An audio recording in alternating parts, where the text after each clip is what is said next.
नमस्कार किसान साथियों। पिछले वीडियो में जो पार्ट 1 है उसमें हम सीख रहे हैं आईपीएम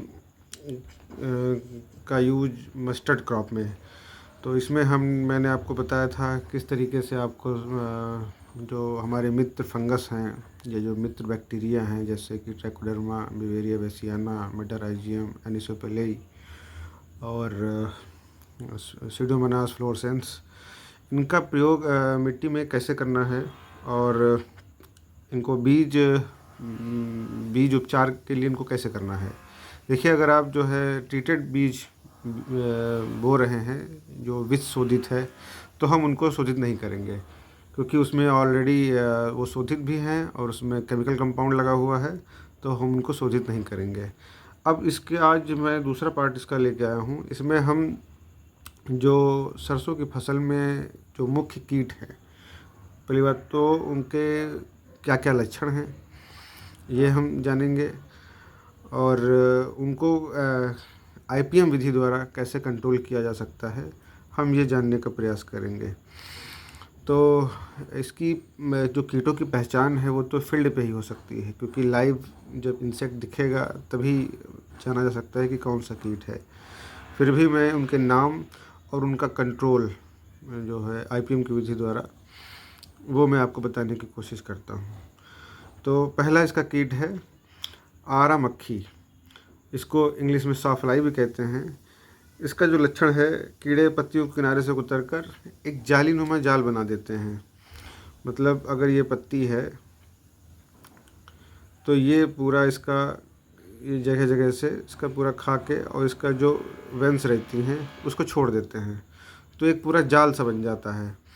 और जब जाल बना देंगे, पत्ती को नष्ट कर देंगे, तो उसमें क्लोरोफिल नहीं रहेगा और प्रकाश संश्लेषण उसमें नहीं हो पाएगा, तो पौधा हमारा डैमेज हो जाएगा या फिर प्रोडक्शन कम हो जाएगा। तो इसका कंट्रोल हम करने के लिए जो आईपीएम की विधि है उसका कंट्रोल ये है कि हम इसकी समय से बुवाई कर दें, 20 अक्टूबर से पहले बुवाई कर दें। क्योंकि देखिए, आईपीएम में हमेशा समय का ध्यान रखा जाता है।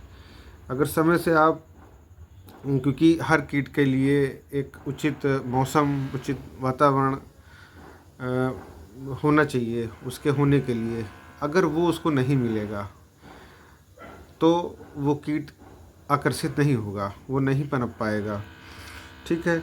और जो पीली सरसों है कि जल्दी बुवाई जो है वो इसके अटैक को कम करती है। जब पौधा छोटा हो या जो है 21, 22, 24 दिन का पौधा हो तो उसकी आप सिंचाई करें। क्यों करें? क्योंकि जो इसके प्यूपा हैं वो ज़मीन में ही पड़े रहते हैं। तो उसको जब पानी में पड़े रहते हैं, आप सिंचाई कर देंगे तो वो नष्ट हो जाएंगे, यानी कि वो डूबने से वो मृत हो जाएंगे। तो ये इसका एक कंट्रोल हो सकता है। और इसका अगला कंट्रोल है, अगर आप अपने खेत में नीम की खली डालें तो ये तो फ़िलहाल मुश्किल काम है। मैंने बहुत चुन के पॉइंट लिखे हैं, वैसे तो बहुत सारे पॉइंट हैं, मैं उनको समझा भी नहीं सकता क्योंकि बहुत सारे जो परजीवी कीट हैं उनको मैंने देखा भी नहीं है। तो जो संभव है, जो मार्केट में अवेलेबल हैं, मैं उनको ही बता रहा हूँ कि आप उनको ही प्रयोग कर सकते हैं। तो नीम की खली भी अगर ख़रीदने जाएंगे तो शायद जो है मार्केट में ना मिले, या आपके पास अगर नीम के पौधे हैं, अगर नीम की खली उसमें जो है निकलती है तो आप उसको भी यूज कर सकते हैं, वो उसमें डाल सकते हैं। नीम की खली डालने से मिट्टी में वो जो है उसके प्यूपा मिट्टी को छोड़ देते हैं, भाग जाते हैं दूसरे खेत में, क्योंकि वो उनको हर कीट को जो है फेवरेबल कंडीशन पसंद है, क्योंकि किसी को भी कड़वा खाना अच्छा नहीं लगता। अब इसका बायोलॉजिकल कंट्रोल देख लेते हैं। इसके लिए हम जो है ट्राइकोग्रामा किलोनिस के अंडों का परजीवीकरण, ट्राइको कार्ड आते हैं किसान भाइयों, अगर उनको कार्ड को हम जो है पत्तियों में स्टेपल कर देंगे तो उसमें से ट्राइकोग्रामा किलोनिस के जो इंसेक्ट हैं वो बाहर आएंगे, जो हमारे मित्र कीट हैं, और वो इनके अंडों को जो है ढूंढ ढूंढ के खा जाएंगे। बहुत अच्छा जो है ये परजीवी है, ये अंडे खाता है। दूसरा है कि हम अगर बिवेरिया बेसियाना का, चूँकि हमने सॉइल में अगर उपचार कर दिया है, जैसा कि मैंने पहली वीडियो में बताया है, तो जो बिवेरिया बेसियाना उसको कंट्रोल करेगा। अगर आपने नहीं किया है तो आप इसका बिवेरिया बेसियाना का स्प्रे कर सकते हैं। देखिए, अब इसका अगला पॉइंट है कि आप अपने खेत में पर्चर लगा सकते हैं। पर्चर का मतलब कोई डंडा आप ले लें जिस पे चिड़िया, बगुला, यानी कि थोड़ा थोड़ा छोटा मोटा पक्षी 2-3 किलो का भी आके बहुत आसानी से बैठ सके, इतना मजबूत लगाइए। बांस लगा दीजिए, उसमें ऊपर एक खपच्ची लगा दीजिए। तो जब आपके खेत में चिड़िया आके बैठेंगी तो वो देखेंगी कि कहाँ पे कीट है, तो वो उनको खाने का प्रयास करेंगी या उनके अंडों को खाने का प्रयास करेंगी। तो ये भी आप बर्ड पर्चर जो है लगा सकते हैं। और बगुला, मैना, ये बहुत अच्छे इंसेक्ट हैं इसके लिए, सॉरी बर्ड्स हैं, तो इनकी भी आप जो है संरक्षण कर सकते हैं। अब हमारा अगला कीट है सरसों का माहू, एफिड।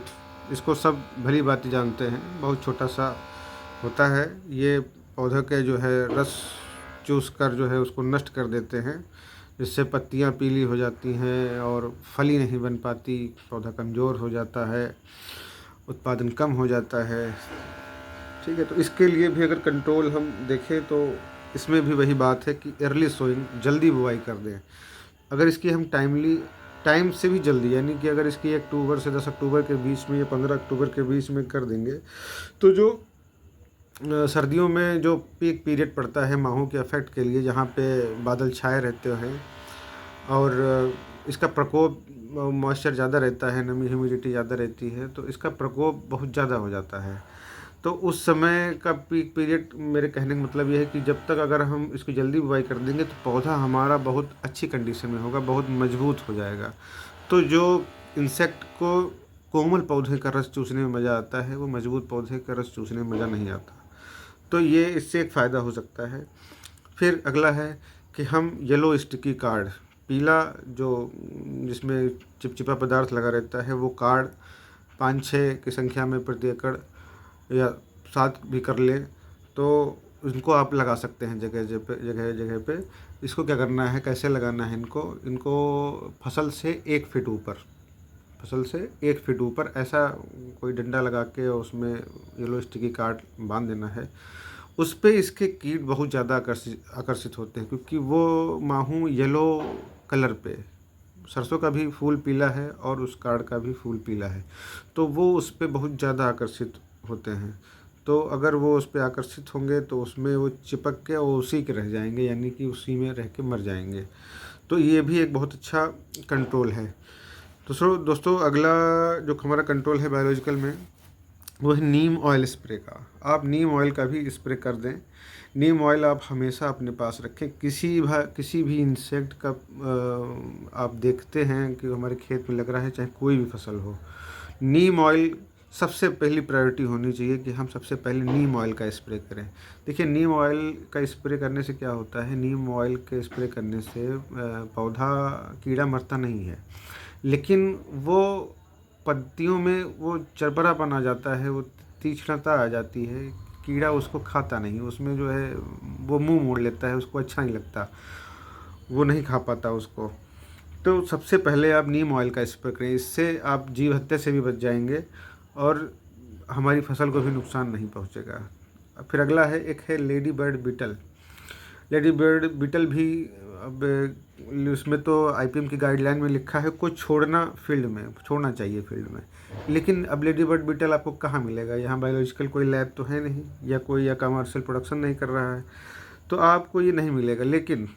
लेकिन अगर आप अपने खेत में बायोडाइवर्सिटी, जैसे कि मैंने पिछले वीडियो में बताया है, क्योंकि अगर वो डेवलप करके रखते हैं तो ये मित्र कीट आपके खेत में ही रहते हैं, कहीं नहीं जाते, और अगर नहीं होंगे तो आ जाएंगे, वो प्रकृति का नेचर है, वो आ जाएंगे अपने आप से। तो इनको संरक्षित करना है। अगर जैसे केमिकल आप डाल देंगे तो ये भी मित्र भी मर जाएगा अपना। तो अगर मित्र की हम सुरक्षा कर लें तो एक लेवल आएगा कि मित्र ही हमारे हावी रहेंगे। क्योंकि मित्र हमारे बहुत ज़्यादा मात्रा में, जितने शत्रु कीट नहीं हैं उससे ज़्यादा हमारे मित्र कीट हैं। क्योंकि हमारे जो शत्रु कीट हैं वो गिनी चुनी संख्या में है। आपने देखा होगा एक ही कीट बार बार लगता है, सूढ़ी सूढ़ी सूढ़ी, कैटरपिलर कैटरपिलर, ठीक है, वाइट फ्लाई, ठीक है। तो ये कम है और मित्र कीट हमारे ज़्यादा हैं। तो अगर उनका हम संरक्षण कर लें तो बहुत अच्छा सा कंट्रोल नेचर अपने आप से कर देगा। फिर ऐसे है सिरफिड फ्लाई के लार्वा माहू को खाते हैं। एक सिरफिड फ्लाई होती है, वो भी एक इंसेक्ट है, हमारा मित्र कीट है। अगर वो हमारे खेत में आ जाए, नेचर हम उसको भेज दे, प्रकृति उसको भेज दे, आकर्षित कर दे हमारे खेत की तरफ, तो वो ऑटोमेटिकली उनको खाते हैं। फिर है एक फंगस वर्टिसिलियम लेकानी। वर्टिसिलियम लेकानी का अगर हम स्प्रे कर दें तो ये एक बायोपेस्टिसाइड है, तो ये भी जो है माहू को कंट्रोल करती है। फिर हमारा अगला कीट है पेंटेड बग। पेंटेड बग एक चितकबरा कलर का कीट होता है, जो पत्तियों और तनों से जो है रस चूस कर उनको जो है कमज़ोर करता है, जिससे पौधे सूख जाते हैं और नष्ट हो जाते हैं। इसके लिए भी हम येलो स्टिकी ट्रैप, पीला कार्ड जो है यूज कर सकते हैं। रेड आंट, जो आप देखा होगा कि खेतों में या पेड़ों पर लाल जो चीटा रहता है, चींटी जिसको बोलते हैं, वो इस पर बहुत अच्छा शिकार करती है। आप उनका संरक्षण करें। अगर हैं हमारे खेत में तो अच्छी बात है, अगर कहीं से एक आध दो मिल जाएं तो उनको जाके खेत में छोड़ जाएं। ये आप मैनुअली कर सकते हैं अगर वो आपको दिखती है, क्योंकि इसको छोड़ना आसान है, ये उड़ती भी नहीं है। और फिर इसके लिए फिर वही अपना विवेरिया बेसियाना और मेटाराइजिया म्युनिसिपली का छिड़काव करें। तो ये जब हम ऑलरेडी अगर डाले रखेंगे ज़मीन में, तो इनका प्रकोप होने नहीं पाएगा, क्योंकि ये कहीं ना कहीं ज़मीन से टच होकर ये अंडे इनके आते हैं। कभी कभी कुछ कीट ऐसे होते हैं जो पौधों पे भी अंडे देते हैं, तो उनके लिए हम नीम ऑयल का स्प्रे करेंगे, येलो स्टिकी कार्ड लगाएंगे। लेकिन जो हम ज़मीन से कंट्रोल कर सकते हैं वो भी हम कर सकते हैं। फिर इसमें भी देखिए वही चीज़ आ रही है कि इसकी अर्ली सोइंग कर दें, यानी कि टाइमली जल्दी बुआई कर दें, टाइम से जल्दी बुआई कर दें। और एक टेक्निक फ्लाई होती है, मक्खी, एक प्रकार की मक्खी होती है, वो भी इसका कंट्रोल बहुत अच्छे तरीके से करती है। अगला हमारा किट है डायमंड बैक मॉथ। ये हमारा एक ऐसा किट होता है, इसकी जैसे कि डायमंड यानी कि हीरा और बैक मॉथ, तो डायमंड के लगभग कलर के जैसा जो है उसका बैक होता है, चमकीला, कुछ सुनहरा टाइप का, और ब्लैक कलर का जो है एक पट्टी जैसी रहती है। तो वो हम इसका जो है मुख्य कीट है। इसके लार्वा एक कैटरपिलर है, इसका लार्वा जो है उसकी पत्ती को खुरच कर खाता है और जालीनुमा बना देता है, यानी कि पूरा क्लोरोफिल वो खा जाता है और हमारे पौधों को नुकसान पहुंचाता है। तो इसके लिए भी हम लाइट ट्रैप लगाएंगे। लाइट ट्रैप क्या होता है, आप अपने खेत में कहीं एक जगह चुन लें, तो वहाँ पे आप एक बल्ब जो है, अब तो बैटरी वाले भी आते हैं जो चार्जिंग से भी चार्ज हो जाते हैं। करना क्या है, इनको शाम को जैसे अंधेरा हो जाए, जो गोधूली का समय होता है जहाँ पे सूर्यास्त और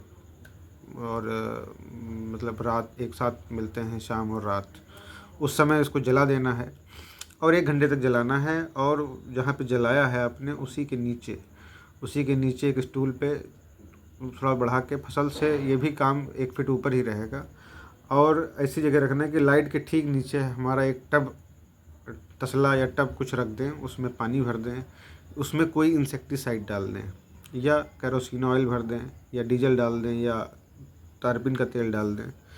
तो जो कीट उड़ कर आएंगे, आकर्षित होंगे, वो भी जो है इसमें गिरकर मर जाएंगे। ध्यान रहे कि अगर इसमें हमारे मित्र कीट आ रहे हैं, मित्र कीट की अभी मैं सूची बताऊंगा। मेरे चैनल पर मित्र कीट में फ़ोटो भी डालता रहता हूं। एक हमने पोस्ट पे इसका पूरा कैलेंडर डाल रखा है जो हमारे विभाग से मिलता है, उसको भी आप देख सकते हैं और उनमें देख के आप अपने खेत में मित्र कीट को पहचान सकते हैं कि हमारे कौन से मित्र कीट हैं। तो मैं कह रहा था कि जो लाइट ट्रैप लगाएंगे उससे आपके मित्र कीट भी मर सकते हैं, क्योंकि वो भी आकर्षित होंगे लाइट की तरफ और वो भी मर सकते हैं। अगर आप पाएँ कि हमारे मित्र कीट ज़्यादा मर रहे हैं और शत्रु कीट वहाँ पे नहीं हैं, तो आप उस लाइट को तुरंत बंद कर दें, उसमें कोई दिक्कत नहीं है। यानी कि इसका मतलब ये है कि हमारे मित्र कीट ज़्यादा हैं, हमको डरने वाली कोई बात नहीं है। लेकिन अगर शत्रु कीट ज़्यादा आ रहे हैं तो आपको लाइट को जलाए रखना है 1-1.5 घंटे। वही टाइम होता है जो कीट जो है लाइट की तरफ आकर्षित होता है, क्योंकि वो दिन के धोखे में रहता है और फिर रात में लोग सब आराम करने जाते हैं, कभी तो सोते ही होंगे।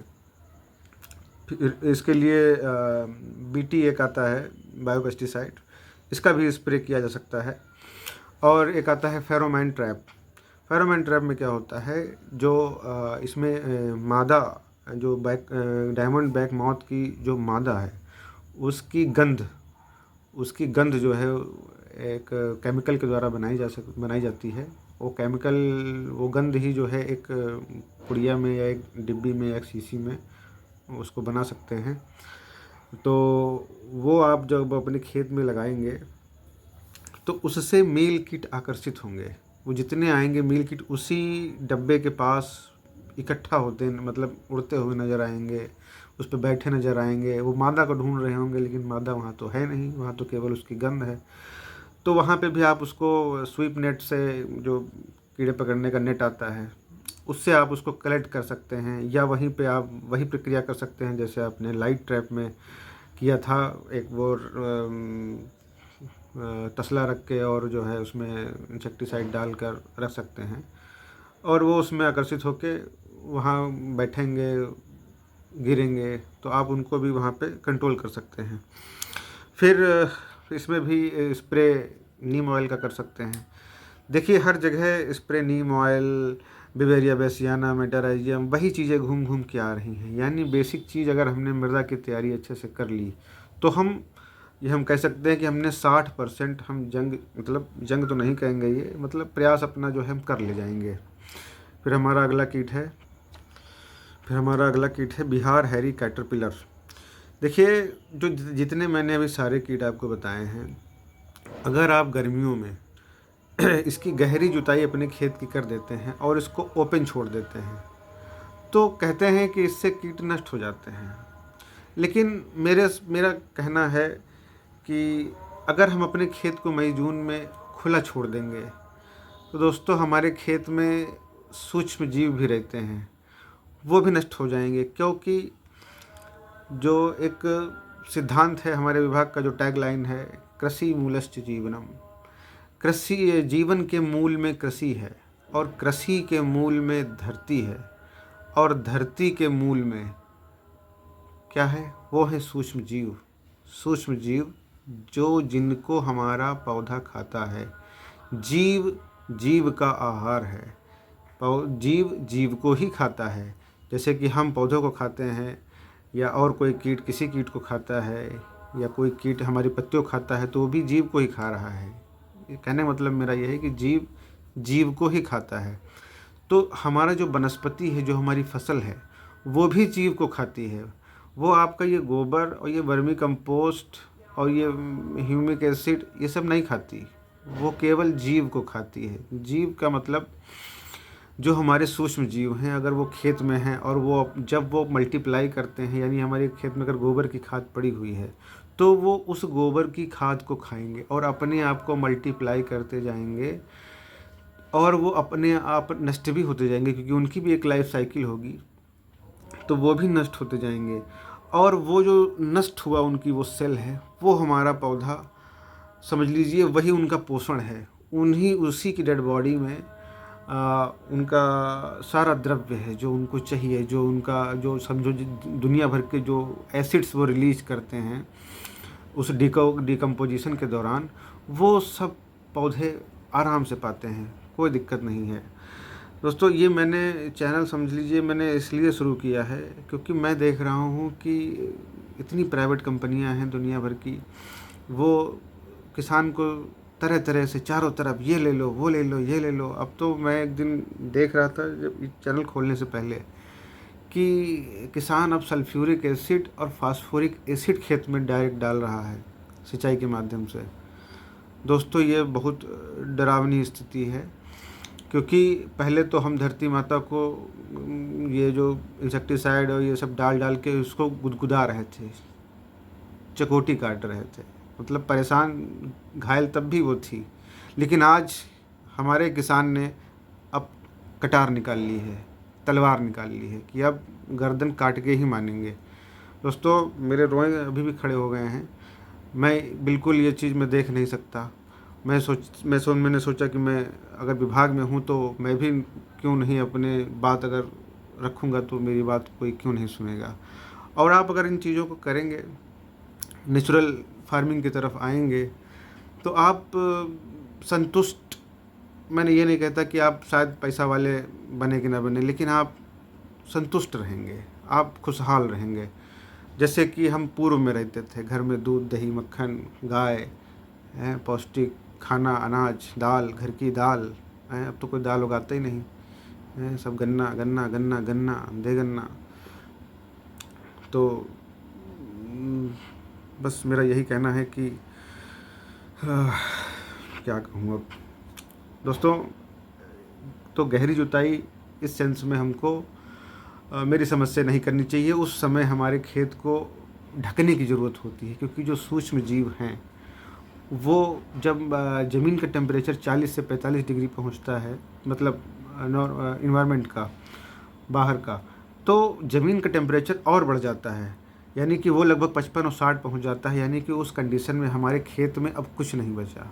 अब आप जैसे ही खरीफ की बुआई करने चलते हैं तो आपका खेत बिल्कुल शून्य है, आपको फिर से सारी प्रक्रिया करनी पड़ती है। तो जैसे ही आपकी जो है रबी की फसल कटे, आप उसके अवशेष वैसे ही खेत में छोड़ दें। हो सकता है पानी अगर हो तो बहुत अच्छा है, पानी लगा दें और खेत को ढक दें। और अगर आपके खेत में पेड़ हैं तो मैं तो कहता हूँ पूरे मेड़ पे भी पेड़ लगाएं और बीच बीच में कुछ दूरियों पर पेड़ लगाएं, ताकि वहाँ छाया रहेगी और वहाँ के सूक्ष्म जीव जिंदा रहेंगे। फिर जैसे ही बारिश का मौसम आएगा आप फिर से सिंचाई करेंगे, खरीफ की फसल लेंगे आके, या अगर जायद में लेते तो अच्छी बात है, सॉइल आपकी वेट रहेगी। तो जब वैसे ही आप खरीफ में आएंगे तो आप ऑटोमेटिक सारे जो सूक्ष्म जीव हैं वो फिर से पूरे खेत में विचरण करने लगेंगे और आपकी खेती फिर से वही साइकिल बनी रहेगी सूक्ष्म जीवों की। तो बार बार आपको जीवामृत डालने की ज़रूरत नहीं पड़ेगी, वरना बार बार जीवामृत डालने की ज़रूरत पड़ेगी। दोस्तों, मैं बात कर रहा था बिहार हैरी कैटरपिलर। ये बहुत भयावह कीट है। ये तिल में बहुत ज़्यादा, अभी मैंने देखा तिल में बहुत ज़्यादा लगता है, और इसका भी कीट है, ये भी इसमें भी लगता है। तो इसके लिए भी हम इस लार्वा इसको कलेक्ट कर लें। इसके लार्वा बहुत आसानी से कलेक्ट किए जा सकते हैं, देखे जा सकते हैं, मैंने भी देखे हैं फील्ड पे। तो इनको कलेक्ट करें और इनको नष्ट कर दें, गड्ढे में दबा दें या जो है इनको किसी तरीके से नष्ट कर दें। अब दूसरा है बायोलॉजिकल कंट्रोल। बायोलॉजिकल कंट्रोल में क्या है, सारे हमारे देखिए इस यहाँ में बताया है कि जो सारे मित्र कीट हैं वो सारे इसको खाते हैं। अब उसमें कौन कौन से हैं देखिए, स्पाइडर मकड़ी है, लॉन्ग हॉर्न ग्रॉसहॉपर जो लंबी वो हॉर्न वाला जो है ग्रॉसहॉपर होता है वो खाता है, प्रेइंग मेंटिस आप इनको गूगल पे भी सब देख सकते हैं और मैंने भी डाल रखे हैं फ़ोटो पोस्ट में, वो उस पर भी जाके देख सकते हैं कि प्रेइंग मेंटिस दिखता कैसा है। रॉबर फ्लाई, आंट्स मैंने भी बताया आपको, चीटे, ग्रीन लेसविंग का भी मैंने फ़ोटो डाल रखा है, डैमसेल फ्लाई के भी मैंने कई फ़ोटो डाल रखे हैं, ड्रैगन फ्लाई के भी मैंने डाल रखे हैं शॉर्ट्स में, जो शॉर्ट वीडियो हैं इसकी उसमें डाल रखे हैं, flower bugs, shield bugs, lady bird beetle का फ़ोटो मैंने नहीं डाला है क्योंकि मुझे अभी नहीं दिखी फील्ड में, और लेकिन वो जो मैंने कैलेंडर दिया है उसमें है। ग्राउंड बीटल भी है, और क्रिकेट तो हिंदी में क्या कहते हैं, अरे झिंगुर जो क्रिकेट होता है जो रात में आवाज़ करता है वो ईयर भी एक जो है इंसेक्ट है, मित्र कीट है। ऐसे ही ब्रैकनिड है, ग्रीन मस्करडाइन फंगस जो है ये हमारा बिवेरिया बेसियाना और आपका मेटाराइजियम एनिसोपेली ये फंगस हैं, और ये फंगस रिलीज करके ये कीटों को कंट्रोल करते हैं। तो ये उसकी बात यहाँ पे करी गई है, ये कीट नहीं है, ये फंगस है। ग्रीन मस्कार्डिन ये डिजीज़ पैदा कर देते हैं, Beauveria bassiana white muscardine disease पैदा करता है, और मेटाराइजियम ग्रीन मस्कार्डिन डिजीज़ पैदा करता है कीटों में और वो कीटों को मार देता है। तो ये हमारा दोस्तों बायोलॉजिकल कंट्रोल बहुत अच्छे तरीके से हम कर सकते हैं।